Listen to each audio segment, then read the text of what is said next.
बोलिए वृंदावन बिहारी लाल की जय। आप सभी भक्तों का बहुत बहुत स्वागत, वंदन, अभिनंदन। आए हुए सभी भक्तों को और टीवी पर जुड़ रहे सभी भक्तों को, सबको जय श्रीमन नारायण, जय श्री कृष्णा, राधे राधे, जय गौरी गोपाल। कैसे हैं आप लोग?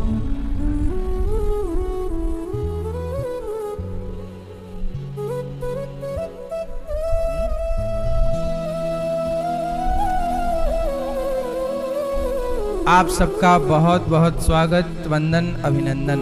इस कथा में गौरी गोपाल भगवान की कृपा से आज यहाँ श्यामलाल अग्रवाल जी और श्रीमती कलावती अग्रवाल जी, आप भागवत की इस पावन कथा का आयोजन आप करा रहे हैं परीक्षित बनकर, और आपके द्वारा बहुत लोग इस कथा की धारा से जुड़ रहे हैं और अपना जीवन कृतार्थ कर रहे हैं। आपके पुत्र अमित अग्रवाल जी और श्रीमती आपकी निकिता अग्रवाल जी, पुत्री भारती अग्रवाल जी और मनीष अग्रवाल जी उज्जैन से, और आपकी दूसरी पुत्री आरती अग्रवाल जी, विश्वास अग्रवाल जी मुंबई से, उर्विक अग्रवाल जी, अरविक जी आप उज्जैन से हैं, कनासिया वाले आप हैं। आपने 50वीं वर्षगांठ के उपलक्ष्य में अपने इस सुंदर सी कथा को सम्मिलित किया है। अपनी 50वीं वर्षगांठ में जब आप अपनी खुशियों में भगवान को सम्मिलित करते हैं, तो फिर भगवान भी अपनी खुशियों में हम सबको सम्मिलित करते हैं।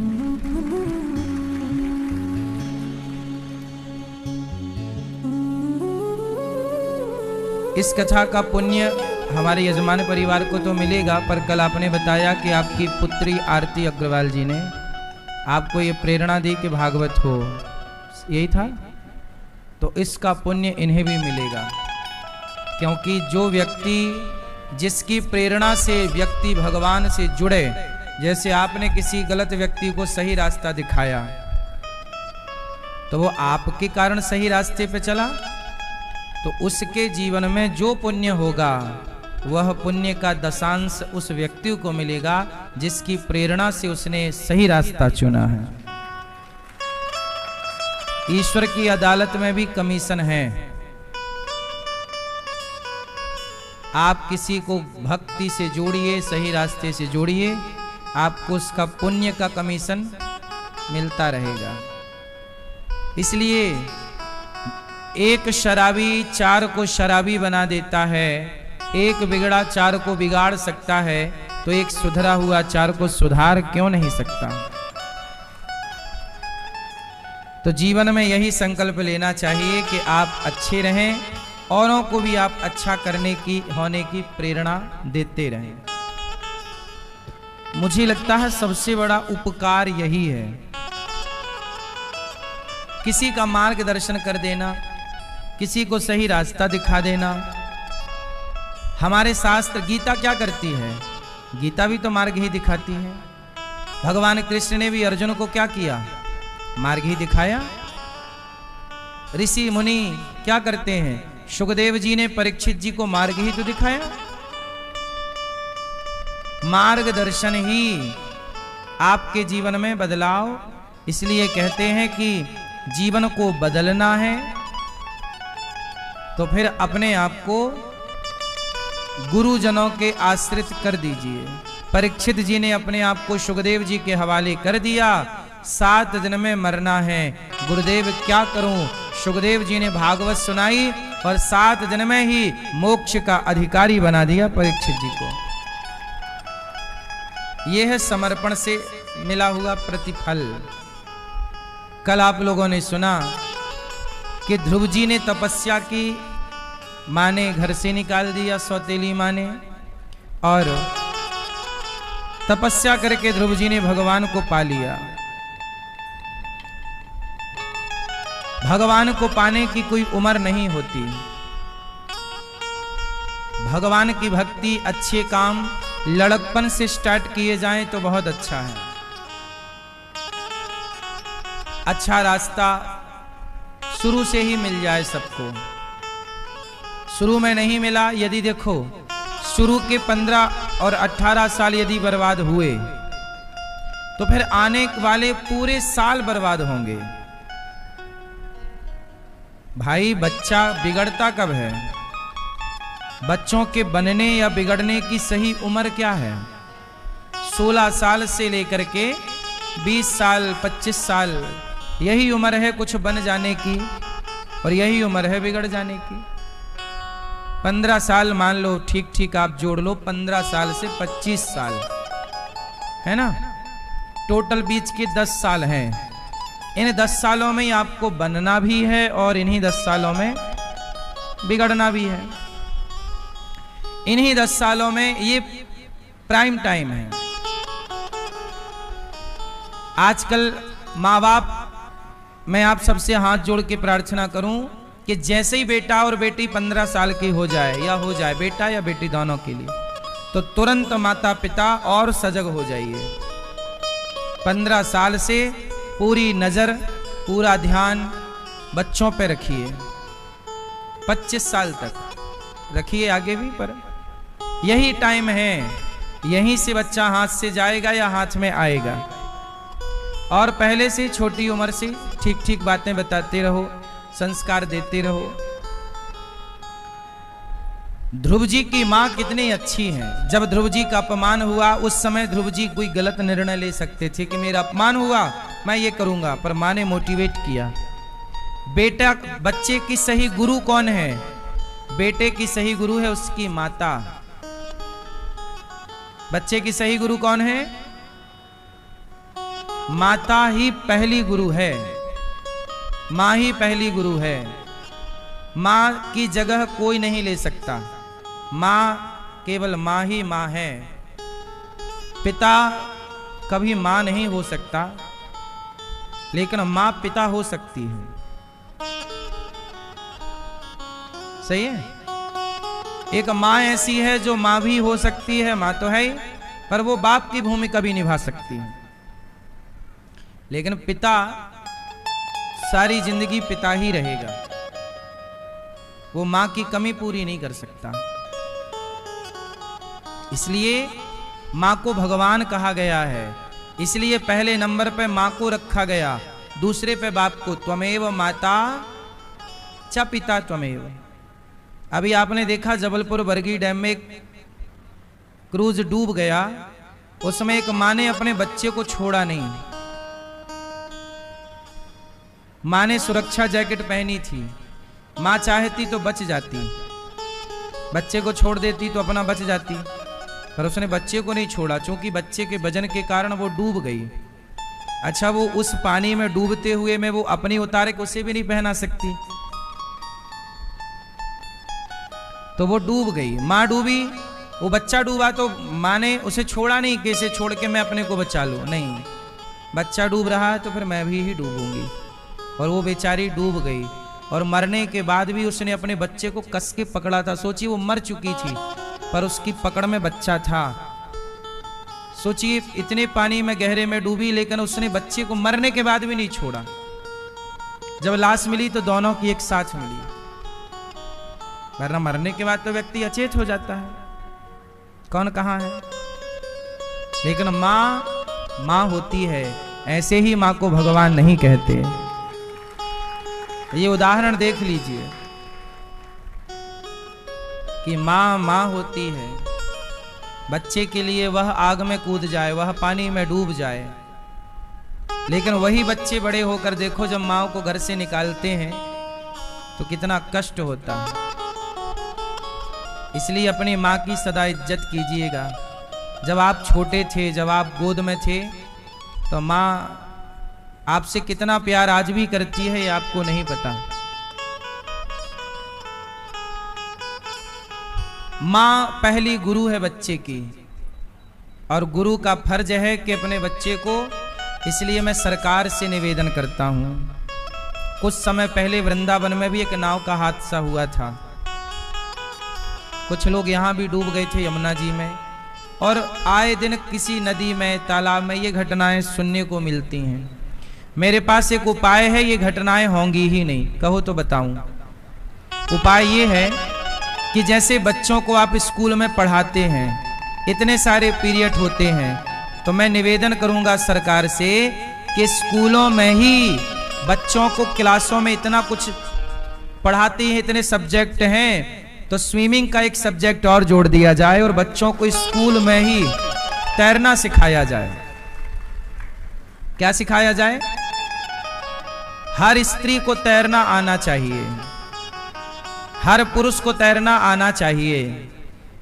सही है गलत है? हर बच्चे को तैरना आना चाहिए। यदि तैरना आता तो चलो नाव डूब गई थी तो कोई ना मरता, क्योंकि वो नाव लगभग किनारे थी, किनारे से थोड़ी दूर थी, तैर सकते। उनमें से एक बच्चा तैर के आ गया था जिसको तैरना आता था।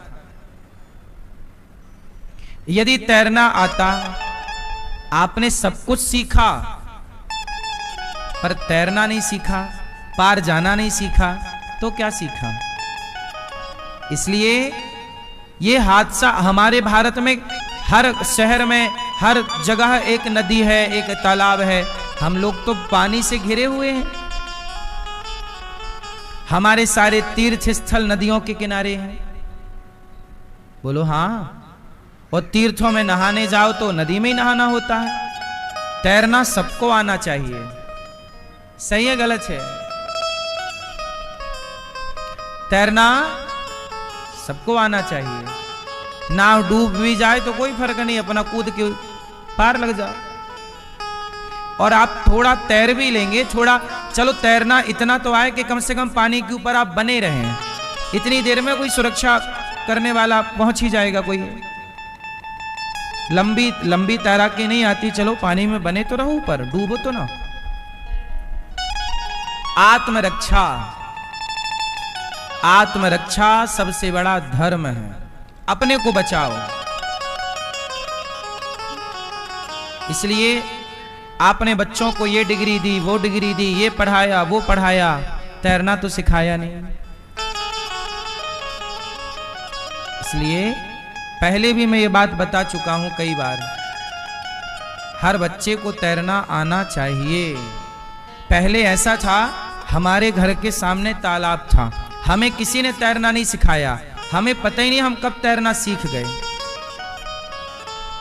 तालाब सामने था पहले, हर गांव में तालाब थे, हर गली मोहल्ले में तालाब थे।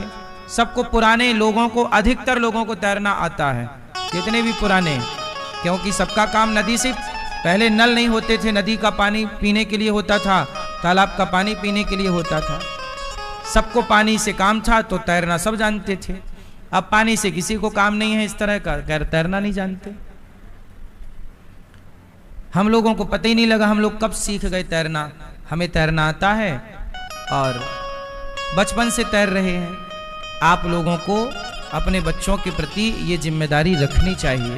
लाख काम छोड़कर बच्चों को पहले तैरना सिखाओ, अपनी बेटी को भी और अपने बेटे को, और आप भी सीखो। सही है गलत है? कब आप नहाते नहाते पांव फिसल जाए, कहां से फिसल जाए फिर? इसलिए कितने हादसे रोज आपको सुनने में मिलते हैं। पानी में डूब गया, वो गए थे नहाने डूब गए, वो गए थे नहाने डूब गए। लापरवाही सबकी होती है, हम भी अपना कर्तव्य पूरा नहीं करते। नाव वाले ने भी सुरक्षा जैकेट सबको नहीं पहना रखी थी। हर व्यक्ति ईमानदारी से अपना अपना काम करे तो ये हादसे कभी ना हो। हर व्यक्ति सड़क पे गाड़ी चलाने वाला ईमानदारी से गाड़ी चलाए, शराब पी के ना चलाए, ठीक ठीक से गाड़ी चलाए, यहां वहां मुड़ने से पहले इंडिकेटर दे, प्रॉपर चलाए तो एक्सीडेंट कभी ना होगा। एक्सीडेंट कब होते हैं? जब कोई अचानक से कहीं से भी घुस जाता है। आए दिन आप देखते हैं कि गाड़ी भिड़ गई, एक्सीडेंट हो गया, लोग मर गए। क्यों? क्योंकि कोई कहीं से भी घुस रहा है। हम कहते हैं कि स्कूलों में आप इतना कुछ पढ़ाते हो, सड़क में गाड़ी कैसे चलाना है ये भी स्कूल में पढ़ा दो बच्चों को। नहीं चलाना सिखाना कि बेटा कहीं से भी नहीं घुसना, ये भी शिक्षा है या नहीं? अब जैसे आप फ्लाइट पर बैठते हैं, जरा समझिएगा उदाहरण से, जब आप फ्लाइट पर बैठते हैं तो फ्लाइट में वहाँ पर महिलाएं होती हैं, बहनें, वो बताती हैं कि इसमें 2 द्वार आगे की तरफ है, 2 द्वार पीछे की तरफ है ना। इमरजेंसी गेट खोलना हो तो ऐसे खुलता है, ये नीली पट्टी है, ऑक्सीजन निकलेगा, ऐसे ऑक्सीजन लगाना है, सीट बेल्ट ऐसे बांधना है। हम कहते हैं भाई ये सारी चीजें फ्लाइट में बैठने के बाद थोड़ी कोई सीख पाएगा 1 मिनट में। ये सारी चीजें आत्मरक्षा की हर स्थिति स्कूल में सिखा दो बच्चों को। 1 महीने का भी कोर्स नहीं है ये सब कुछ। फ्लाइट में बैठने के बाद क्या सिखाएंगी वो मैम साहब, कैसे लगाओ वैसे लगाओ। क्यों? सब पहले ही से ट्रेंड होना हम सब कि पानी में यदि जहाज को उतरना पड़े तो क्या करना है, ये सब स्कूल में हम सबको नॉलेज होना चाहिए। शिक्षा क्या है?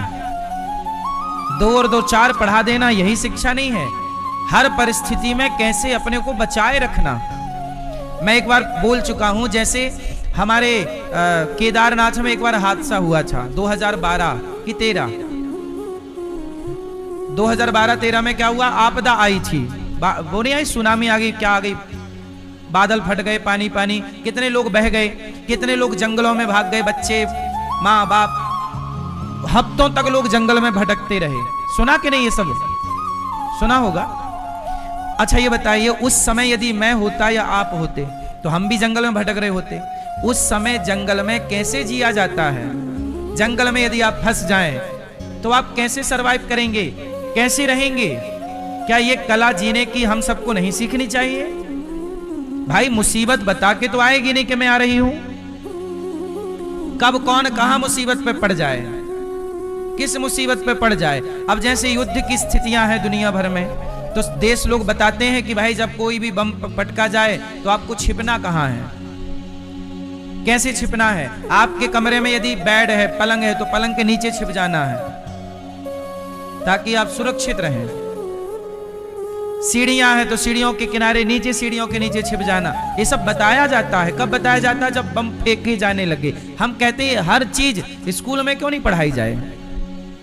भूकंप आए अचानक तो क्या करना चाहिए, अचानक भूकंप आ जाए तो क्या करना चाहिए, अचानक आग लग जाए, कई बार बिल्डिंगों में आग लग जाती है, आग लग गई तो फिर भागे। ये पहले हम सबको गाइड होना चाहिए। ये सब ये कोर्स है, ये भी शिक्षा का हिस्सा है या नहीं? बोलो। आपातकाल में हमें हर जगह से हम बचें, और केवल बचें ना, औरों की मदद कर सकें, औरों की मदद कर सकें। अब आग लग गई, क्या करें? तुरंत अपने मुंह पे कपड़ा बांध करके उस तरफ भागो जिस तरफ, है ना, सुरक्षा की संभावनाएं हैं। मुंह पे कपड़ा लगा लेने से धुआं का सीधा प्रभाव नहीं पड़ता, घुटन से व्यक्ति थोड़ी देर के लिए बच जाता है, और थोड़ी देर में ही आप यदि भाग सकते हैं तो भाग जाइए। मतलब बहुत कुछ संभावनाएं रहती हैं। समस्या है तो उसका समाधान भी, ऐसी कोई समस्या नहीं इस धरती पर जिसका कोई समाधान ना हो। लेकिन ये सब पढ़ाने का विषय है, स्कूलों में पढ़ाया जाए। 8वीं 9वीं 10वीं से ये सब्जेक्ट साल भर में कंप्लीट हो जाएगा। पूरा कोर्स 1 साल का है ये सारा कोर्स जो मैंने बताया, सब कुछ आ जाएगा इसमें कि आप यहां फंस जाएं तो क्या करें, यहां फंस जाएं तो क्या करें, ऐसी आपदा आ जाए तो क्या करें, देश में संकट आ जाए, युद्ध की स्थिति बन जाए तो आपको क्या करना चाहिए। कुछ तो तैयारी सबकी रहे ही, सही है। लेकिन ये सब ना पढ़ाएंगे। बस आजकल स्कूलों में चलो बेटा नाचो, असली डांस करा रहे हैं, मुन्नी बदनाम हुई, शीला की जवानी, ये चल रहा है स्कूलों में। चल रहा है कि नहीं? स्कूलों में ही चल रहा है। लड़के लड़की नाच रहे हैं, है ना, लिविंग चल रहा है, इलू इलू चल रहा है। ठीक ठीक चीजें नहीं चल रही स्कूलों में। स्कूल ही बिगाड़े हैं देश को। बोलो हाँ कि ना? स्कूलों में जो पढ़ाना चाहिए वो पढ़ाओ, जो वास्तविक में जरूरत है वो पढ़ाओ। आजकल के शिक्षित समाज को देख लीजिए, शिक्षा पाके 15 साल पढ़े, बाद में 20,000 की नौकरी नहीं मिल रही है। ये तुम्हारी शिक्षा का हाल है। सही है गलत है? 15 साल पढ़े, लाखों तुमने फीस दी, और अब 20,000 की नौकरी को तरस रहे हो, भैया एक 20,000 की दे दो यार, नौकरी नहीं मिल रही है। तो फिर पढ़ाई किस काम की? पढ़ाई का मतलब ये नहीं कि हम केवल नौकर बने। शिक्षा क्यों? पहले के जमाने की शिक्षा और आज के जमाने की शिक्षा में अंतर क्या है? आज के जमाने की शिक्षा केवल पेट भरने की है, पिछले जमाने की शिक्षा आत्म कल्याण की शिक्षा हुआ करती थी। उस शिक्षा से व्यक्ति का कल्याण होता था, आत्म कल्याण। अब यहां आत्म कल्याण जानते नहीं है। शिक्षित लोगों से पूछ लो आत्म कल्याण क्या, उन्हें नहीं पता। उन्हें तो बस ये पता है कि कैसे भ्रष्टाचार करना है, कैसे सड़क ऐसी बनाए कि 2 साल में ही खराब हो जाए।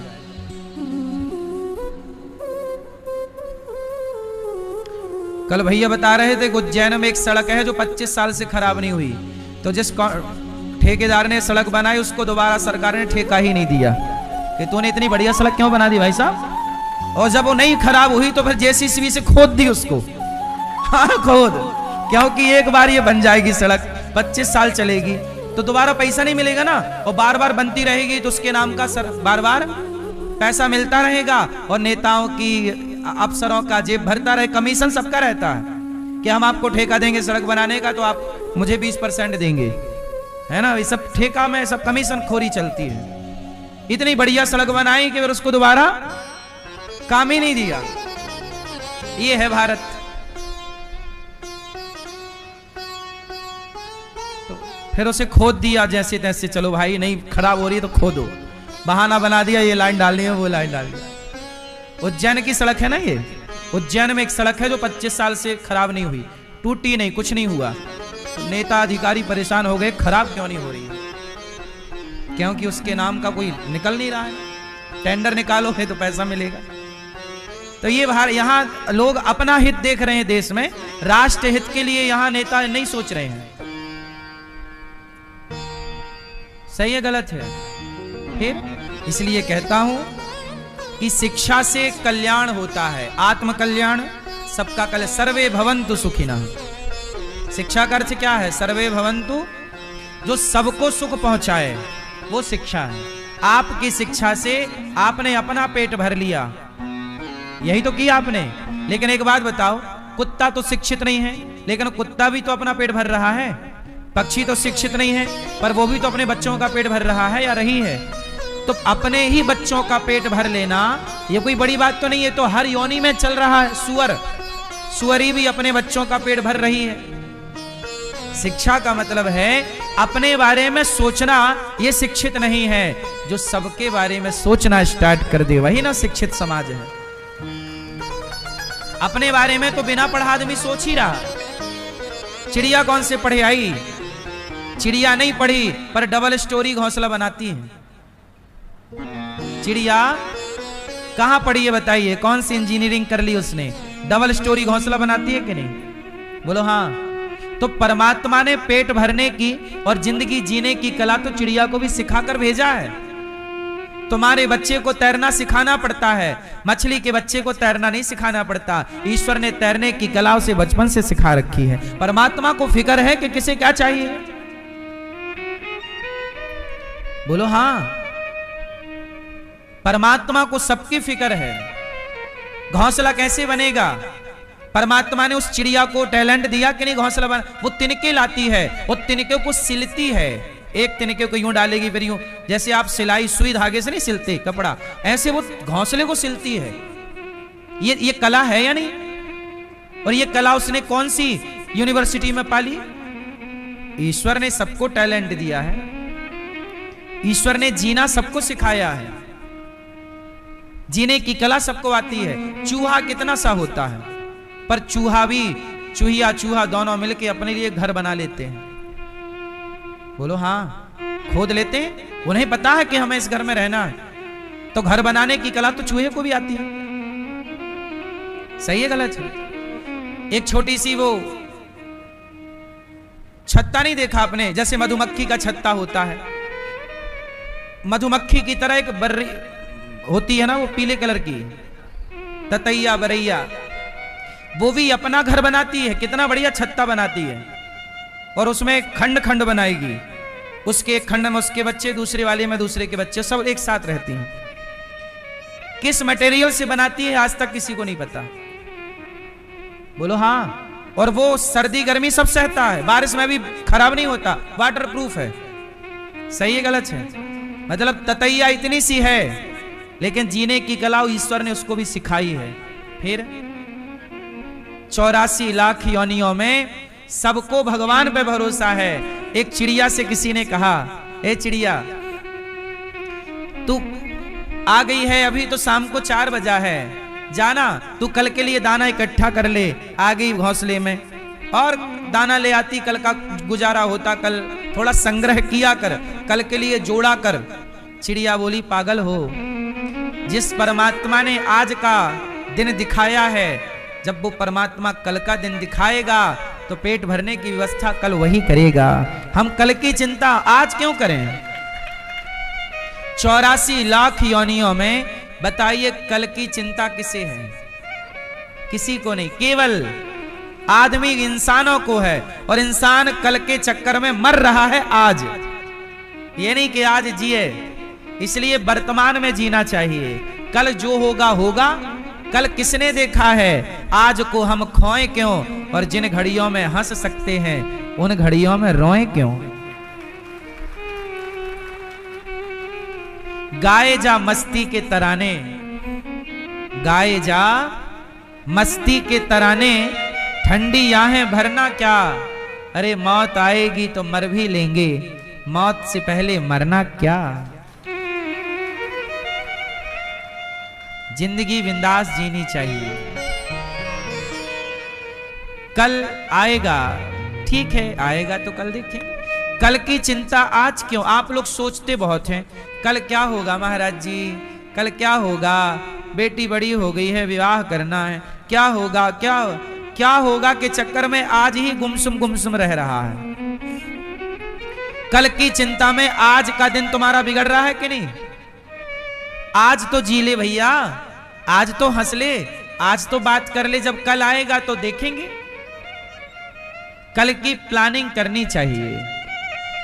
कल की चिड़िया घोंसला बनाती है, वो कल की प्लानिंग के हिसाब से ही बनाती है। अच्छा एक बात और बताएं, चिड़िया घोंसला बनाती है तो अपने घोंसले में 2 मुंह बनाती है, 2 दरवाजे। कुछ चिड़िया ऐसी होशियार होती हैं कि 2 दरवाजे बनाती हैं। एक दरवाजा धोखा देने के लिए, किसको? सांप को, क्योंकि चिड़ियों के घोंसले में सांप अक्सर जाता है और चिड़िया के अंडे खा जाता है। तो चिड़िया ने, सोचिए, कहते हैं ना आवश्यकता ही आविष्कार की जननी है, आवश्यकता ही आविष्कार की। तो चिड़िया ने देखा कि ये तो सांप आता है और अंडा खा जाता है, तो उसने 2 द्वार बनाए अपने घोंसले के। एक नीचे बनाया जिसको सांप कंफ्यूज हो जाए, किसका तो द्वार है पर अंदर जा ही नहीं पा रहा अंडे तक। ऊपर का द्वार जिससे वो निकलती है उसे वो अपनी चोंच से बंद कर देती है। देखा होगा कभी आपने, डिस्कवरी इत्यादि में सब चीजें बारीकी से दिखाते हैं। बड़े बड़े जंगलों में ये सब होता है। अपने यहाँ की जो देसी चिड़िया है वो भी बढ़िया घोंसला बनाती है। तो कहने का तात्पर्य ये है कि परमात्मा ने जिंदगी सबको दी है ना, तो जीने की कला भी सिखाई है। कल की चिंता में कोई परेशान नहीं है। आप भी कल के बारे में सोच के आज ना गवाओ। आज हो, हंस लो, मुस्कुरा लो। 2026 चल रहा, हंस लो, मुस्कुरा लो। 27 जो होगा आएगा, देखेंगे। अब देखो कोरोना आया, कोरोना आया, जब आया तो हम सबने कोरोना से लड़ाई की, लड़े के नहीं? अब देखो आ ही गया है, तो फिर टेंशन क्यों? अब कुछ हो ही, मुझे भी कोरोना हो ही गया था, लेकिन अपने आप को हमने बिजी रखा काम में, तो कब कोरोना भाई साहब आए और कब निकल के चले गए पता ही नहीं लगा, है ना? तो कोरोना हमें कोई परेशानी नहीं हुई तनिक भी, चूंकि कोरोना काल में ना सब लोग यहाँ वृंदावन में, संत लोग, रिक्शा वाले, कुछ लोग भूख से तड़पने लगे थे। एक तरफ तो उनकी मृत्यु थी कोरोना से, पर यदि कोरोना से नहीं मरते तो भूखों मर जाते, क्योंकि खाने के लिए अब आटा खत्म हो गया, रोटी खत्म हो गई, अब सिलेंडर खत्म हो गया। उस समय पे कहाँ कुछ काम धाम था ही नहीं, पैसे खत्म सबके। तब यहाँ गौरी गोपाल जी की रसोई चली, तो मैं ही सबको, संतों को, बच्चों को, बूढ़ों को मैं भोजन बांटता रहा पूरे कोरोना टाइम पे।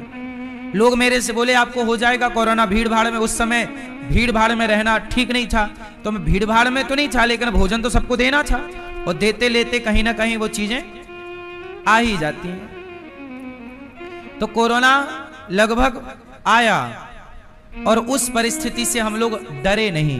भाई मरना तो है ही, तो कमरे के अंदर बैठ के मरने से अच्छा है कि ये भूखे मर रहे हैं, इन्हें रोटी दे करके चलें, क्योंकि ये भूख से मर ही जाएंगे, तो रोटी बांटो भैया, सेवा करके मरना चाहिए। तो हमने कोरोना काल में खूब, तब से अखंड रसोई, कोरोना काल की जो रसोई स्टार्ट हुई आज भी गौरी गोपाल जी में चल रही है निरंतर, आज तक बंद नहीं हुई एक भी दिन के लिए, आज तक चल रही है। ये कोरोना काल की तस्वीर आप देख सकते हैं ये टीवी पर, ये सबने मास्क लगा रखा है, सबकी दूरियां हैं, और यहां से सबको भोजन बांटा जा रहा था अखंड। ये संत लोग, अब सब तो घर वाले घर पे थे, पर संत लोग कहां जाएं, फुटपाथ पे थे, कुछ लोग रिक्शे वाले थे, जरूरतमंद थे, सबको यहां भोजन चलता रहा, पूरा शरीर कवर करके, और फिर सेवाएं चलती रही, हम रुके नहीं। तो कोरोना, हम केवल आपको ये बताना चाहते हैं कि देखो कोरोना आया चला गया, मुसीबत आती है और चली जाती है, लेकिन आपको उस मुसीबत से डरना नहीं है कि कुछ लोग कोरोना से नहीं मरे, कोरोना के डर से मर गए। कुछ लोग कोरोना से नहीं मरे, कोरोना के डर से मर गए, कमजोर हैं। इसलिए कहता हूं कमजोर ना बनिए, मजबूत बनिए। परिस्थितियां बनती बिगड़ती रहती हैं, हानि लाभ सुख दुख आता जाता रहता है, आप अपने को मजबूत रखिए। अब देखो ना, तब कोरोना की आपदा थी, अभी भी एक आपदा, युद्ध चल रहा है अमेरिका और ईरान का, एक रास्ता, समुद्री रास्ता बंद है, गैस आनी बंद है, गैस की दिक्कत चल रही है, डीजल पेट्रोल महंगा हो रहा, ये भी एक आपदा है। ये आपदा कितनी बड़ी हो सकती है, कितनी छोटी होगी, अभी कोई नहीं जानता, लेकिन अपने आप को तैयार रखिएगा। कल गैस सिलेंडर मिलना बंद हो जाए, चलो माना थोड़ी देर के लिए समझो कि गैस मिलनी बंद हो जाए, तो क्या भूख से मर जाओगे? नहीं, गैस के अतिरिक्त भी आपके पास विकल्प होने चाहिए, गैस के अतिरिक्त भी आपके पास विकल्प होने चाहिए। कल क्या चीज बंद हो जाए, क्या हो जाए, समय की कोई जानी थोड़ी है। इसलिए मैया, ये परिस्थितियां सदा से बनती और बिगड़ती रही हैं। कभी आप पर संकट पड़ता है, कभी देश पर संकट पड़ता है। अभी हमारे देश पर संकट है, गैस नहीं मिल रही है देश में किसी को भरपूर, या मिल भी रही है तो बड़ी बड़ी कंपनियां, बड़े बड़े होटल बंद हैं, भरपूर नहीं मिल रही है। हमने अपने आप को अब देखो गौरी गोपाल जी की रसोई चल रही है ना, हमें रोज 50 से ज्यादा सिलेंडर चाहिए रहते हैं, लेकिन हमारा सिलेंडर वाला बोला कि इतने ना दे पाएंगे क्योंकि है नहीं, आ नहीं रहे हैं। हमने कहा कोई बात नहीं, तुम पब्लिक को अपना सिलेंडर दो, और हमने तुरंत कोयला बुलवाना स्टार्ट किया। हमने 1 ट्रक 2 ट्रक कोयला बुलवा लिया और भट्टी खुदवा ली, रातों रात भट्टी खुदवाई, कोयला डलवाया।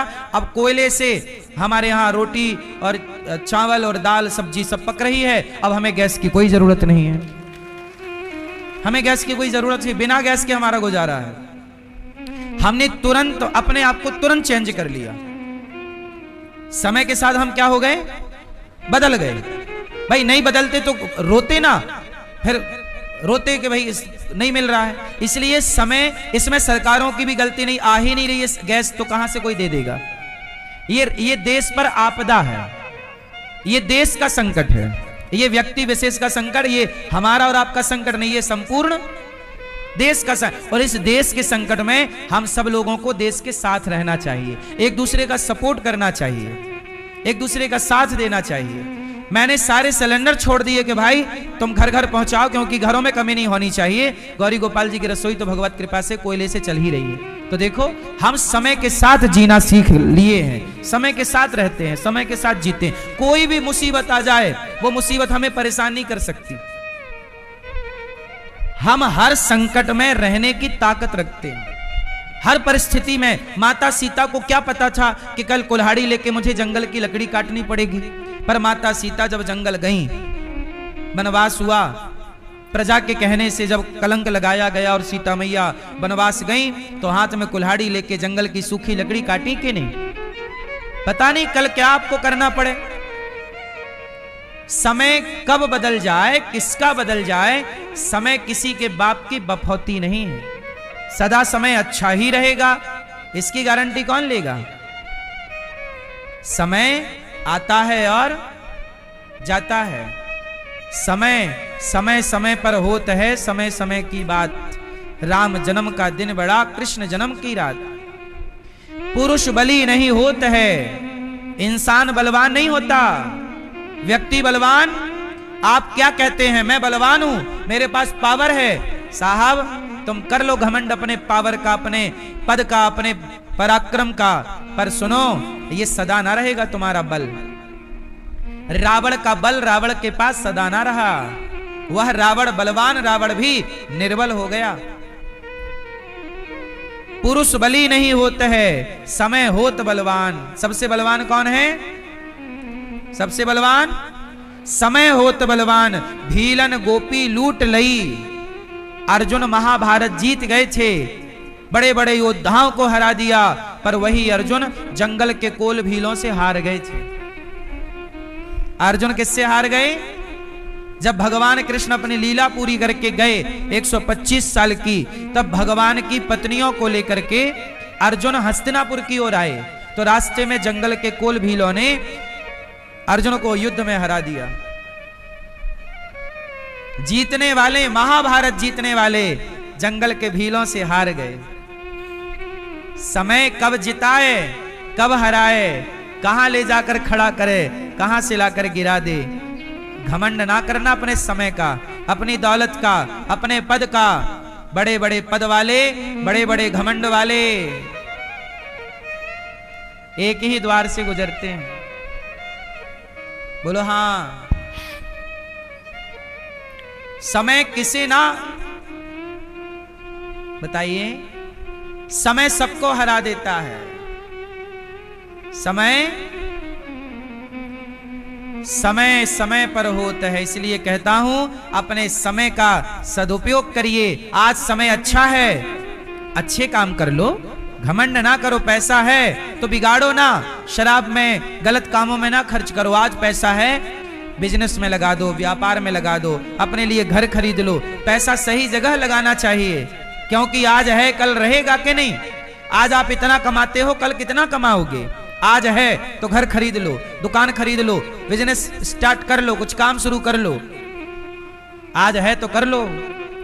अब कुछ लोग क्या है, पैसा है तो कपड़े महंगे महंगे पहन लेंगे, महंगा मोबाइल रख लेंगे, महंगी गाड़ी। वो मोबाइल, वो गाड़ी, वो सब एक साल बाद कचरा हो जाएगा। कितने भी महंगे कपड़े पहन लो, होना रद्दी है, होना रद्दी में जाएगा। वो रद्दी में भी नहीं जाता कपड़ा। क्यों? 2 रुपया किलो भी तो नहीं बिकता। ये आपके यहां बिकता है? फिर लोहा लंगर तो बिक जाता है कि नहीं आता? वो हमारे गांव में आता था, लैया करारी अद्धी पौआ लोहा लंगर हो तो बेचो। आजकल आप लोग ब्रांडेड कपड़े पहनना चाहिए, पहनना ओढ़ना अच्छी बात है, पर जितने से शरीर ढक जाए ठीक ठीक ठीक है। ज्यादा पैसा इन्वेस्ट कपड़ों लत्तों में नहीं, मुझे नहीं लगता वो लोग बिल्कुल समझदार नहीं है जो 50,000 रुपए कपड़ों में खर्च कर रहे हैं। 10,000 की साड़ी पहनना ये समझदारी नहीं है। आप बहुत बड़े आदमी, अडानी अंबानी जैसी स्थिति है तो हम कहते हैं सोना जड़ा के पहन लो। यदि आपकी स्थिति उस लेवल की है तो आप साड़ी में सोना लगवाओ और फिर पहनो, कोई आपत्ति नहीं, क्योंकि आपका लेवल है। लेकिन यदि सामान्य आप हैं तो आपको ना सामान्य ही रहना है।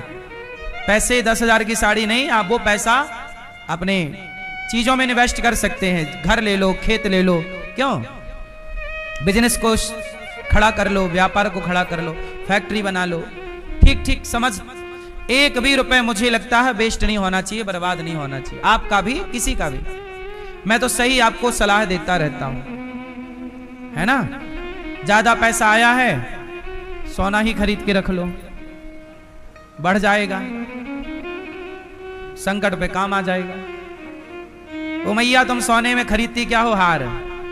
वो हार में बट्टा कट जाता है। सोना खरीदा करो तो प्योर खरीदा करो। बिस्किट वो आज जितने की है वो उसमें बट्टा बट्टा नहीं कटता, वो उतने की ही जाएगी। जब चाहे आभूषण बनवा लेना, जब चाहे जो यूज कर लेना। आभूषण खरीदोगे उसका बट्टा कट जाएगा, 20% 15% जो भी लेता है सुनार, है ना।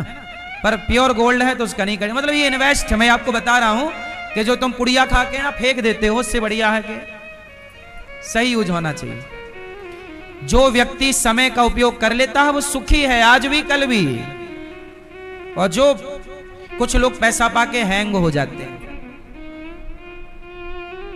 पैसा आया तो गाड़ी ले आए और पाँव पाँव पाँव पाँव पड़ोसियों को सोने नहीं दे रहे हैं। 2 कौड़ी के लोग हैं ये, दिखावे की जिंदगी जी रहे हैं। चलो, आप बहुत समझदार हैं। बात हमारी स्टार्ट हुई थी कि माँ बच्चे की पहली गुरु है। ध्रुव जी ने जब अपनी माँ का अपमान देखा तो माँ ने मोटिवेट